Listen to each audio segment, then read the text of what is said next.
Welcome everybody back to Friar Talk. We put out a video yesterday about some Padres trade rumors involving Jaron Duran, Sean Murphy, and honestly, it was just to start it out. It was Isaac and I were just having a big rant about the offensive issues of this team, and really just kind of got into the overall trade deadline plans. We did praise the pitching; it wasn't all negative. Padres are only a game out of, or right now as we talk, they're only a half game out of the wild card spot. But we talked about just the issues with the lineup and like the half-built team. Talked about what the Padres should do at the trade deadline. So if you want to check that out, that's the most recent video. Obviously, it's been some time since we've put content out, so we had that one yesterday. Today, talking about Dylan Cease, keeping it trade deadline friendly. As you all know, the trade deadline is the best time to talk about baseball. Just because, trade deadline and playoffs. Those are the two most fun times for sure.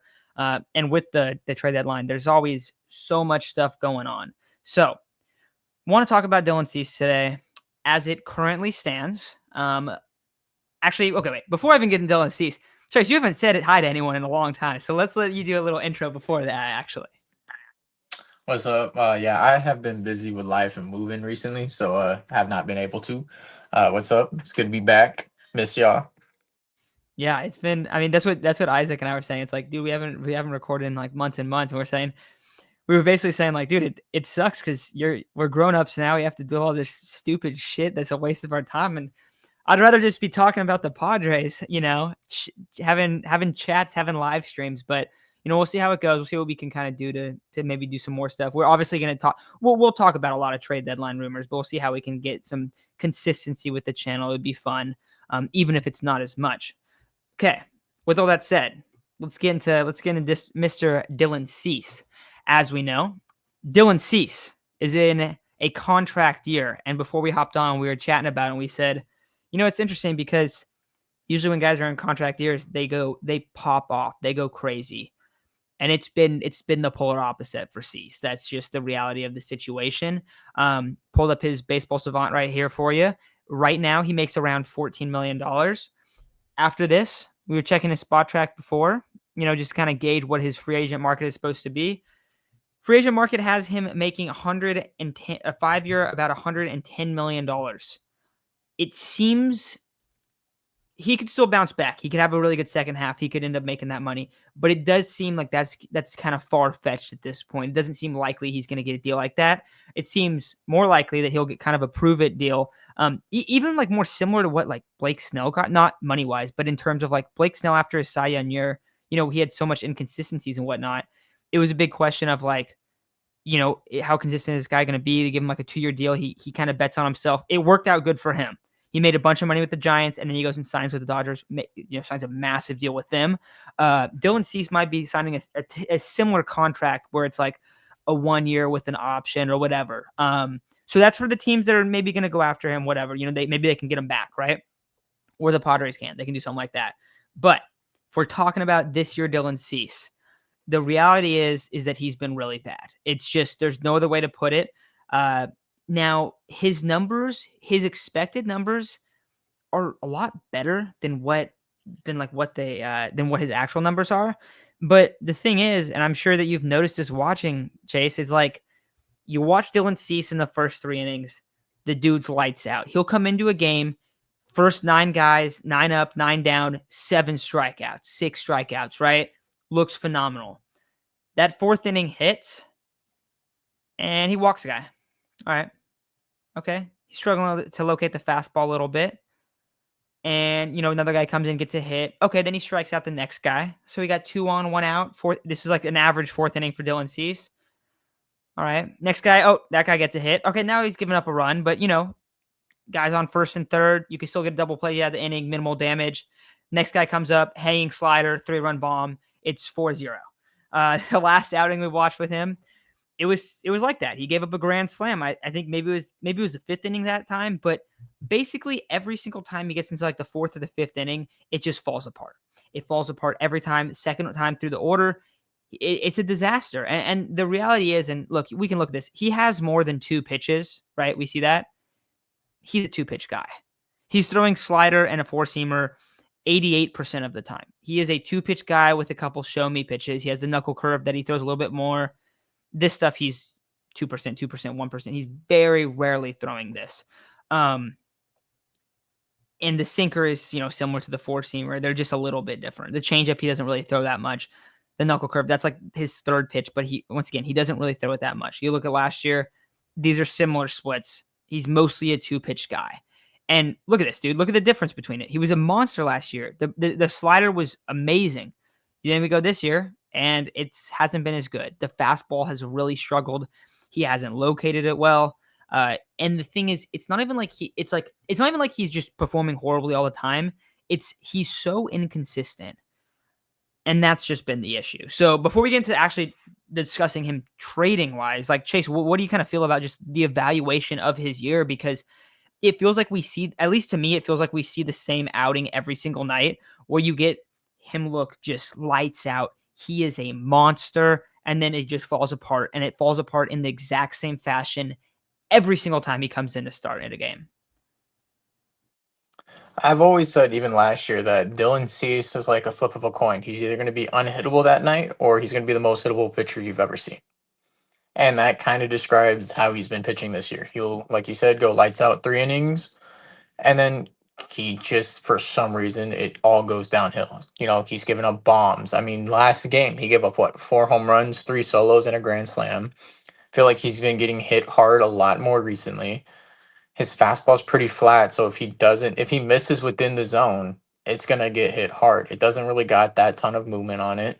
And if he hangs his slider or can't locate his slider and has to rely on his other couple pitches he doesn't throw that often that are just show me pitches and he misses in the zone, it tends to go far. I mean, when you're walking guys, you have a flatter fastball with no movement, which it has velocity on it, but if you're not locating and missing, down the middle of the plate like he did his last outing or when he typically gives up home runs, he's not like painting the corners when he's getting hit hard. He's missing within the middle of the zone where you can't do that with major league players. You can do that, maybe when you're first coming up in the league and nobody knows your stuff. But if you start to not be able to locate your only other pitch and maybe the knuckle curve, then, you're not really a good starter then. Like, it's why relievers work so well because, hey, if you're going to be a two-pitch guy, those 2 pitches always got to be on. Or, hey, look, Suarez has been getting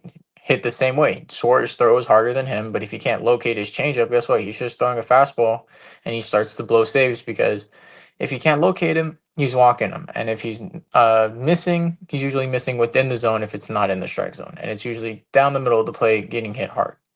It's the same exact thing.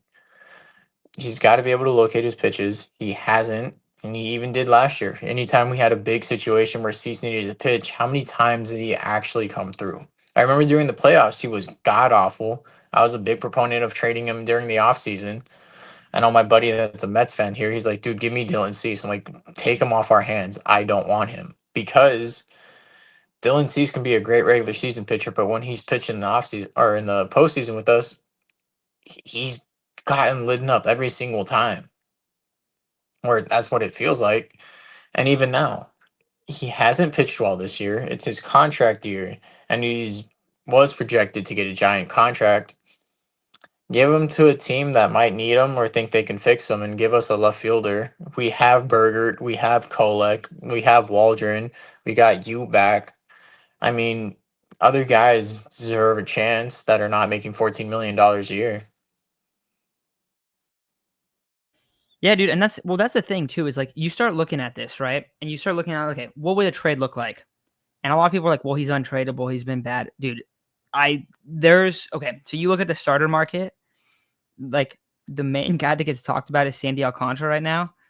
Dude, he's been worse. And it's like, and he's coming back from Tommy John, and I know he's stringing together some good starts and whatnot, but Dylan Cease is going to have suitors. If you put him on the market, he's going to have suitors. You're not going to get, a crazy amount that you're going to gain back from getting him. But if you look at the Padres situation, if they want to go and improve this lineup and they don't want to just totally destroy their farm system, which I think they can do it without doing that, but they don't want to do it as much. You can trade Dylan Cease, and they've proven to have the starter depth. if they're very confident that Michael King is coming back, that Darvish is going to be good, Pavetta's been great. Those are your three. Then you have Randy Vasquez, who's earned the 4 spot. I know his baseball savant is not pretty. I get it, but he pitches and he finds a strike zone. He generates a lot of soft contact. He's been putting together a great season.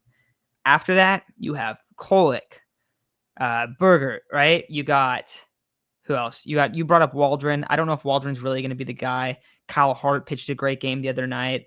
You have Net, Henry Baez. You have all these guys that are in like double A kind of spot where they could get called up to.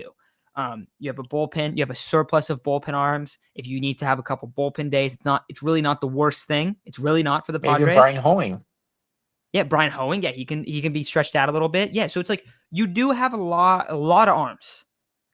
This is a strength, and in reality, has Dylan Cease been better than the depth guys? Not really. Like Kolek's been a flip of the coin too. The difference is that, like you brought up a flip of the coin. I feel like it was like that more last year. This year, it's almost like no, he's gonna be lights out to start, and then it's like two sides of him. It's like you have the beginning where he's great, and then you just have him implode right in the 4th and 5th inning every single time. Kolek at least will just be terrible one night, or he'll just be an absolute monster and he's good and he gets you in a winning spot. That's almost better, dude. That's almost better because it's like you're getting 6 good innings from him, or you're getting like 3 really bad ones, but you're not getting them in the same start. Where this year it's been in the same start every single time for Dylan Cease, and you're seeing the same struggles. You're seeing him struggle with the fastball, not finding it, guys hitting it, and then you're just seeing him hanging that slider, and that's been the problem. And it always happens in the big spots. Guy on first and second, 2 outs. Okay, you got to get a strikeout. Here comes a slider. And you see it out of the hand, and you go, oh, that's a 3-run home run. And then what do you know? It's a 3-run home run. And then it's like, it just falls apart. The wheels fall off very quickly for him. So I think it makes so much sense to trade Dylan Cease. Could it bite the Padres? 100%. He could go somewhere. He could ball out. But guess what? That's what the other teams are hoping for. You look at the Padres situation, you go, they have a lot of starters. They have Ruben Niebla who can just make magic out of almost anybody, right? And the weakness is that the lineup is half the lineup. We just talked about this yesterday. There's half a lineup. There's half a lineup right now. You need bench pieces. You don't have bench pieces. Your pinch hitters are coming up and they have under 500 OPSs, under 600 OPSs, like every single one of them. You need to improve the lineup. You need to improve the offense. You can do that by flipping Dylan Cease, getting some prospect capital, which it's not going to be that bad because the reality is that there are not starters available. There are a very small amount of starters that have the resume of Dylan Cease. I mean, maybe a couple guys will become open as like the month starts to unfold and some teams fall out of contention. But there's a lot of teams. I mean, you look at the playoff picture, right? Pulling it up right now. You have a lot of teams that are still in the mix. And that's what's kind of making teams reluctant to trade. In the NL, like the true teams that are out of it are the Marlins, the Braves, and I mean, I guess I could technically go on a crazy run, but it's the Marlins, the Braves, the Nationals, the Pirates, the Rockies, right? In the AL, the Orioles, dude, the Orioles are only 6.5 games out of a wild card spot. That's not that insane. It's really the Athletic and the White Sox that are truly out of it. Now you have the Orioles, the Guardians, the Twins, right? The Angels that are like not really in it, but they're not fully out where they might sell completely. There's not a ton of sellers this year. There's not a ton of starting pitchers on the market. He's a rental. You're probably going to see him walk in the free agency. Take what you can get, but also you're going to get enough. Take what you can get and flip it and improve the actual weaknesses of this team. Do you really want him pitch? You want him on your team so bad that you're like, we have to have Dylan Cease because when push comes to shove, we want him pushing in the playoff. We want him pitching in the playoffs. No, other teams are willing to take the risk because hey, we don't have a starter. We need starter depth. We need this. We can take a swing on this guy. He might be a huge piece for us. The Padres can trade Dylan Cease. Dylan Cease can be good for another team. They can get the prospect capital and improve the lineup, and it will be a win for both sides if they do it right. If they play their cards right, the other team, if Cease improves, they're going to be stoked, right? We did it. We did this. But on the Padres side, you go, okay, well, we moved him. We have enough pitching. We went and we used what we got with him and we improved the lineup. We added a catcher. We added a couple bench bats, a DH or like first base type and another bench bat. We let Sheets rock in left field. And all of a sudden, the offense that's like, I want to say they're ranked 13th right now in the NL, started to turn around, started to get better. And we ended up passing the Giants because of that. We got in the wild card spot. We had a full lineup.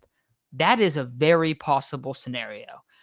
So that's why I think they should do it. I think they should do it. Obviously, if you're not going to get anything for him, yeah, you can roll the dice and just say, we're gonna hope that he can improve and bounce back. But I would be very, very surprised if there's not multiple teams that are willing to give up a decent amount, because look around and you're like, well, are we going to trade for this guy that's not that good, that has a career like 4+ ERA, that doesn't have ace level stuff? Are we just going to roll with him and he's going to be a kind of a weak end like 3 starter for us or a 4 starter for us?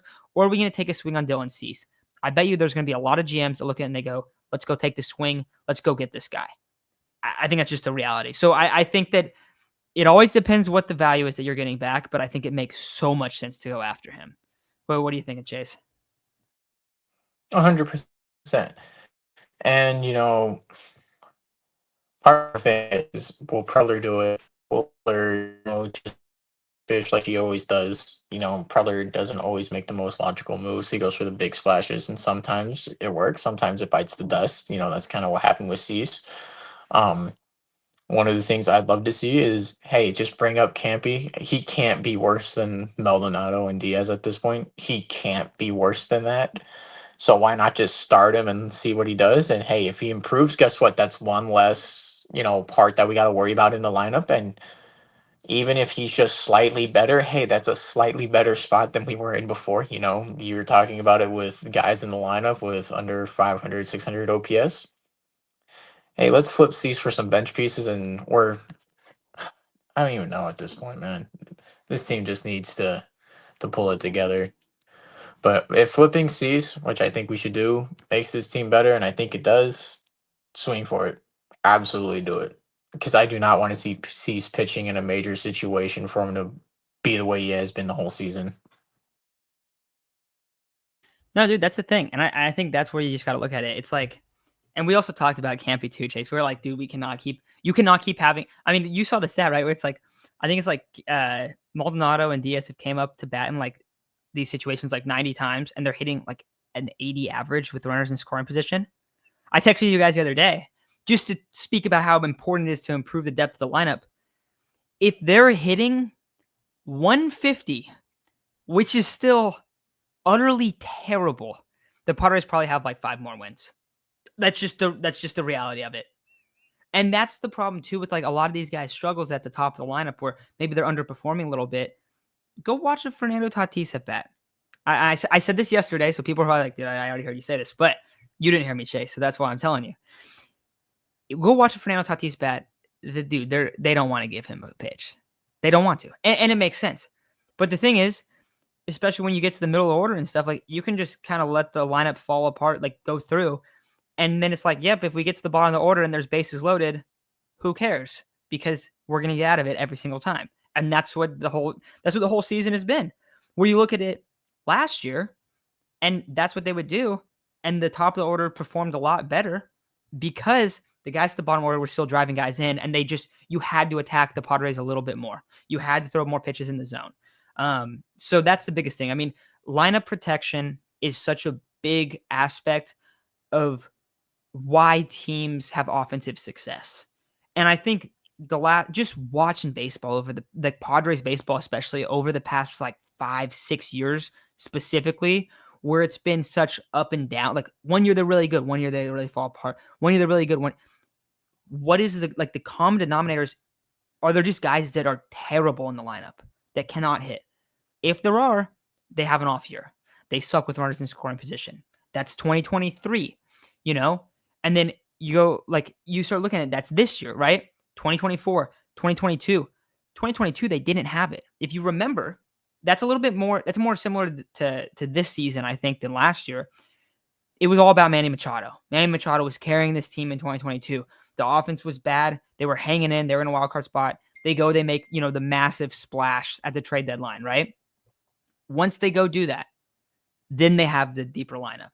then they have the ability to have some come from behind wins, to score some runs, do a lot better. That's what you got to do this year. You got to get the depth. You don't need to go trade for Juan Soto. Well, unless you can go get Ronnie. That's what I said yesterday. I said, you go get Ronnie, that's fine. But you don't need to do that. You need to go trade for depth. Creating Dylan Cease allows you to go trade for depth. So I'm a huge, I think this would be an amazing move for them. Even if Dylan Cease, and here's the thing, even if Dylan Cease goes somewhere and performs, like I said, it can still be a positive move for the Padres. What if he doesn't? What if he goes somewhere and he's terrible? If he's pitching just how he has been all year, it's like, well, then it's even a bigger win. And I really don't believe. I know a lot of people are like, oh, he doesn't have value. He doesn't have value. He's gonna have value, man. He has to have value. The market says he's gonna have value. There's not starting pitchers available. So many teams need pitchers. The Padres are one of the very, very few ball clubs that has an actual surplus, that has depth. In the modern MLB, it's like you cannot find that. It's impossible. The Padres have it right now. It's a little risky. The risk is that you are trading it away, but I think you got to take the swing, because the reality is like the lineup, if you go, even if you make the playoffs with this lineup, they're not going to make any noise. They're absolutely not going to make any noise. That, and I just wanted to say, people who say you have no value, the name has value. He's Dylan Cease. He has a no hitter. He has some accolades behind him. He has the potential to be a really good pitcher, and teams will buy into that. Teams will buy into names and potential until basically the end of a guy's career, just because, hey, he has the parameters to do something great. Maybe we can put it together. That's why some guys last in the league for so long, because they have this stuff. Whether or not they put it together is a different story. People will buy the name, people will buy the potential, people will buy what he has to offer. And between him and Sandy Alcantara, people will probably prefer Cease. And Cease also is like, for Alcantara, is like you have a bunch of years where he's still getting paid, a couple more. You don't have that for Cease. So it's like, if you don't want to like have the financial investment, you don't have to. It's way more risky to go trade for Sandy. Way more risky in that regard. So yeah, I think there's going to be value. Obviously, maybe it'll come out. Maybe we'll find out like, hey, this is what the Padres, wanted to do or whatever, right? But I think that the bottom line is like, if there's a trade that makes sense where you can go kind of make a flurry of moves, it might be in AJ Preller's best interest to do that, to really switch this club up a little bit at the deadline, because what they have right now is not going to work. They have some strengths, but they really have some weaknesses, and it's holding this team down a lot. So you got to have a better lineup. That's the bottom line. You might have to trade Dylan Cease. Even if you don't want to, you might have to do it if you're going to go out and really make a run, make an actual run this year. So yeah, I think that's going to do it. We'll figure out kind of what what our next episodes are. I'm sure we're going to get some more rumors. If you didn't check out the Durand, who is it? Sean Murphy video. Kind of talked about the offense first, and then we kind of talk about just overall trade deadline plans with Durand and Murphy. Check that out. Got this one. Got Dylan Cease. But it's fun to talk Padres baseball. It's been quite some time. I think that's going to do it. So thank you all for listening. We'll talk to you soon. Go Padres. Let's make some deals.